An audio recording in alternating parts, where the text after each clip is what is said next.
Alors, on va tester notre script. Donc, vous allez lancer le traitement par l'eau par le menu Fichier, Automatisation, Traitement par l'eau. Fichier, Automatisation, Traitement par l'eau. Bien, alors, le fichier source, ça va être le fichier PSD. Donc, le dossier source, je veux dire. Vous cliquez ici sur déjà l'ensemble de scripts, c'est lequel? C'est celui qu'on a créé tout à l'heure. Ensuite, le script, c'est facile, là il n'y en a qu'un seul.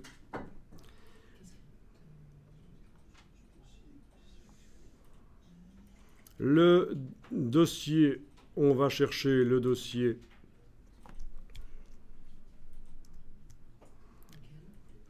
dans mon dossier image éléphant, je sélectionne le dossier PSD qui contient les PSD en fait.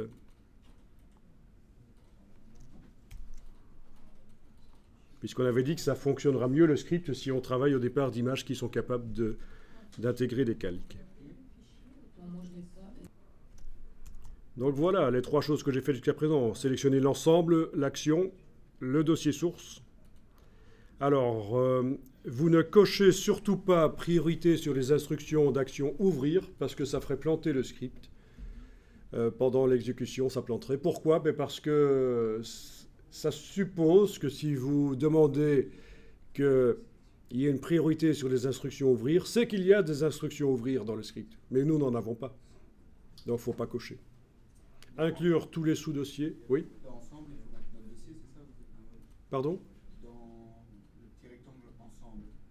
Ensemble. Oui, voilà, c'est ça.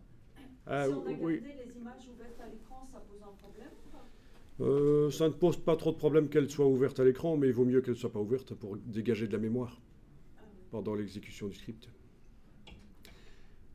Donc inclure tous les sous-dossiers si vous voulez, si vous en avez. Supprimer les boîtes de dialogue d'options d'ouverture, on peut cocher ça. Supprimer les avertissements sur les profils couleurs, on peut cocher ça aussi. Voilà.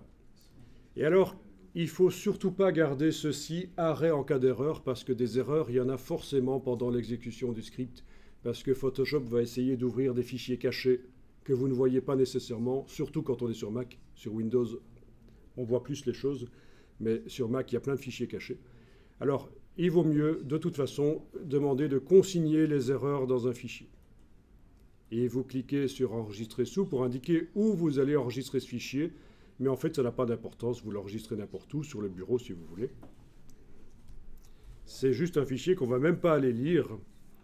Mais il faut qu'il soit là. Sinon, dès la moindre erreur dans l'exécution du script, il va s'arrêter et les images suivantes ne seront pas traitées. Donc, il faut faire ça. Alors, la destination, ça va être un dossier que je vais sélectionner.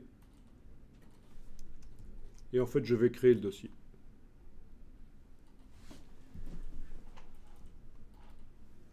Dans mon dossier d'aujourd'hui, je vais aller créer le dossier que je vais appeler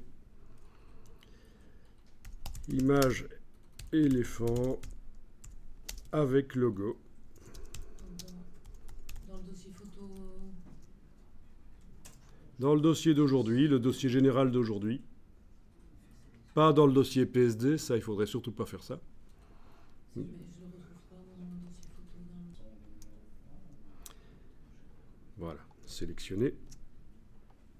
Voilà, donc le dossier de destination, je l'ai créé, là, au départ de la boîte.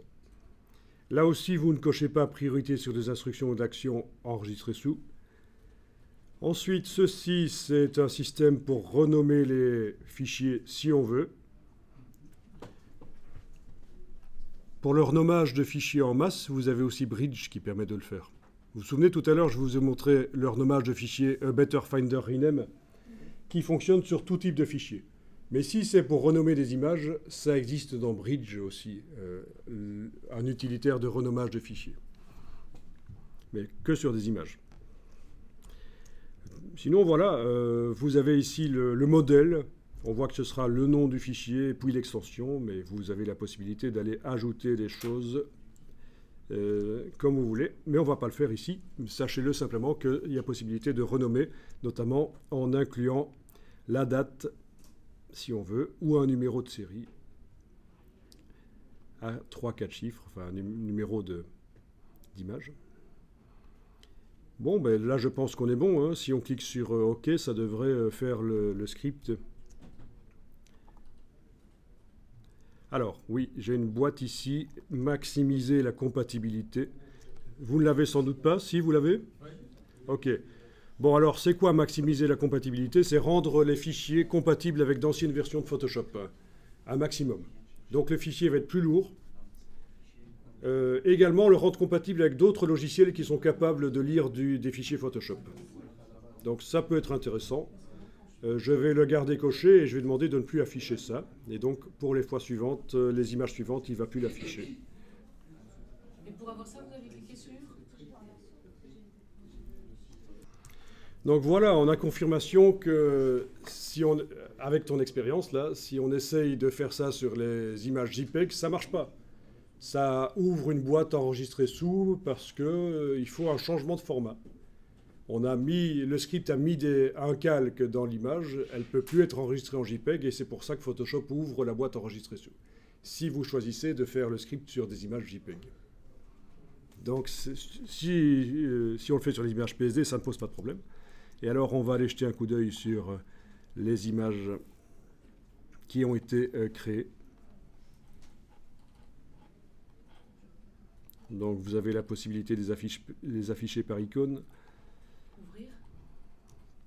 Donc par l'explorateur de fichiers de l'ordinateur. Bon, sinon on peut aussi ouvrir. On peut les ouvrir dans Photoshop pour regarder. Mais donc voilà, on a le logo en bas à droite et il utilise chaque fois 30% de la largeur de l'image, quelle que soit l'orientation de l'image. Et ça, c'est parfait. Il est peut-être juste un peu trop haut. Vous pensez aussi qu'il est trop haut? On va le placer plus bas. Pour le placer plus bas, il va falloir modifier le script et faire une sélection plus écrasée. Au lieu de 3 cm sur 3, on va faire 3 cm sur 1,5 par exemple. Et on